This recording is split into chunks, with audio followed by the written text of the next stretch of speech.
नमस्कार, आप सुन रहे हैं रेडियो सेंट्रल न्यूज। मैं हूं बबली भाटिया। अब खबरें विस्तार से। पश्चिम बंगाल सरकार ने प्रचंड चक्रवाती तूफान अम्फान से हुए भारी नुकसान के बाद स्थिति को फिर से सामान्य करने के लिए शनिवार को सेना की सहायता और राष्ट्रीय आपदा मोचन बल एनडीआरएफ एवं राष्ट्रीय आपदा प्रतिक्रिया बल एसडीआरएफ कर्मियों की तैनाती बढ़ाने की मांग की।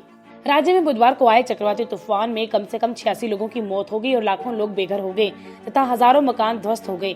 मुख्यमंत्री ममता बनर्जी की सरकार ने स्थिति को सामान्य करने के उद्देश्य से टीमों और उपकरणों की आपूर्ति करने के लिए भारतीय रेलवे, कोलकाता पोर्ट ट्रस्ट और निजी क्षेत्रों से भी सक्रिय समर्थन मांगा है। गत बुधवार को आए चक्रवाती तूफान अम्फान ने दक्षिण पश्चिम बंगाल के कई जिलों और कोलकाता में भारी तबाही मचाई है। वहीं चक्रवाती तूफान अम्फान से तबाह पश्चिम बंगाल में राहत और बचाव अभियान के लिए राष्ट्रीय आपदा मोचन बल की 10 अतिरिक्त टीमें भेजी जा रही हैं। अभी पश्चिम बंगाल के प्रभावित जिलों में एनडीआरएफ की 26 टीमें राहत और बचाव कार्य में दिन रात जुटी हुई हैं।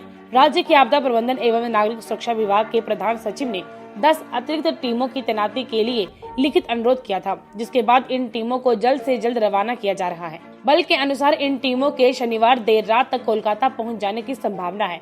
राज्य के प्रभावित जिलों में 26 टीमें विभिन्न सेवाओं की बहाली और राहत के कार्यों में जुटी हुई हैं।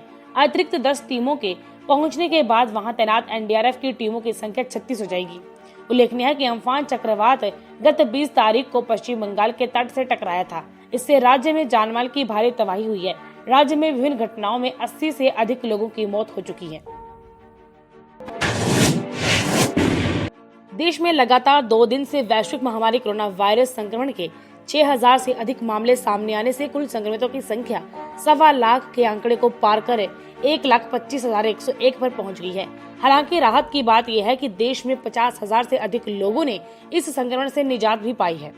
केंद्रीय स्वास्थ्य एवं परिवार कल्याण मंत्रालय की ओर से जारी आंकड़ों के अनुसार पिछले 24 घंटों में कोरोना संक्रमण के अब तक के सर्वाधिक 6,654 नए मामले सामने आए, जिससे कुल संक्रमितों की संख्या 1,25,101 पर पहुंच गई। देश में कुल सक्रिय मामले 69,597 हैं। इससे एक दिन पहले 6,088 नए मामले सामने आए थे। देश में कोविड-19 संक्रमण से पिछले 24 घंटों में 137 लोगों की मौत होने से मृतकों की संख्या 3,720 हो गई। शुक्रवार की अपेक्षा शनिवार को मृतकों की संख्या में कुछ कमी आई है। शुक्रवार के आंकड़ों के मुताबिक एक दिन में कोविड-19 से 148 लोगों की मौत हुई थी। संक्रमण के बढ़ते मामलों के बीच इस महामारी से ठीक होने वाले की संख्या में भी इजाफा हो रहा है और पिछले 24 घंटों में 3,250 लोग इस संक्रमण से मुक्त हुए हैं, जिससे स्वस्थ हुए लोगों की कुल संख्या 51,784 हो गई है। देश में कोरोना से सबसे अधिक महाराष्ट्र प्रभावित हुआ है और कुल संक्रमण के मामलों में 1/3 से अधिक हिस्सा यही का है। महाराष्ट्र में पिछले 24 घंटों में 2,940 नए मामले सामने आए हैं, जिसके बाद यहां कुल संक्रमितों की संख्या बढ़कर 44,582 हो गई है तथा 1,517 लोगों की मौत हो चुकी है, जबकि 12,583 लोग इसके संक्रमण से ठीक भी हुए हैं। वैश्विक महामारी कोरोना वायरस का प्रकोप बढ़ता ही जा रहा है और विश्व भर में इससे संक्रमितों की संख्या 52 लाख से अधिक हो गई है, जबकि अब तक 3.38 लाख से ज्यादा लोग इस बीमारी से काल का ग्रास बन चुके हैं।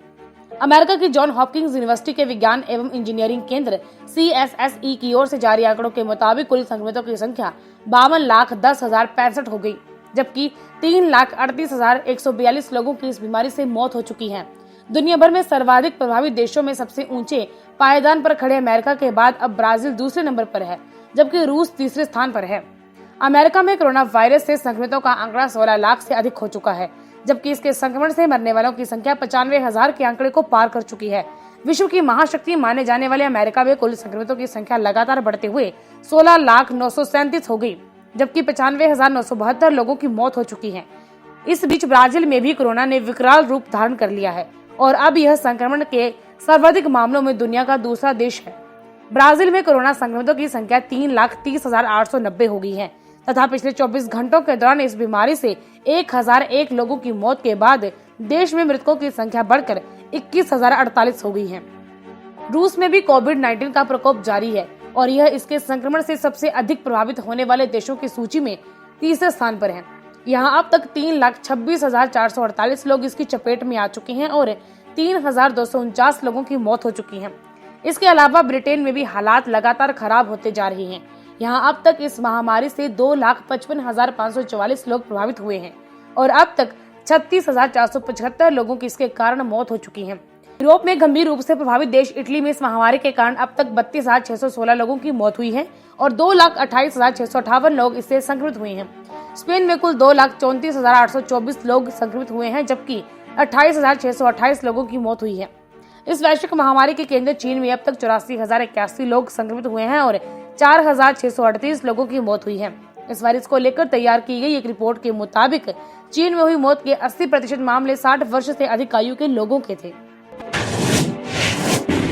क्रिकेट ऑस्ट्रेलिया के मुख्य कार्यकारी केविन रॉबर्ट्स ने कहा है कि भारतीय टीम के इस साल के आखिर में 4 टेस्ट की श्रृंखला के लिए ऑस्ट्रेलिया का दौरा करने की 90% संभावना है। क्रिकेट ऑस्ट्रेलिया इस समय काफी आर्थिक दबाव में है और उसे हर हालत में इस श्रृंखला की जरूरत है। इसके जरिए उसे प्रसारण अधिकार के $30 करोड़ मिलेंगे। कोरोना वायरस महामारी के कारण उसे अपने 80% स्टाफ को जून तक 20% वेतन पर रखना पड़ रहा है। यह श्रृंखला अक्टूबर से जनवरी 2021 के बीच खेली जाएगी। वहीं लाल वेगास में जून में मुक्केबाजी की वापसी हो सकती है, चूंकि नेवादा राज्य एथलेटिक्स आयोग 27 मई को आवेदनों पर विचार करेगा।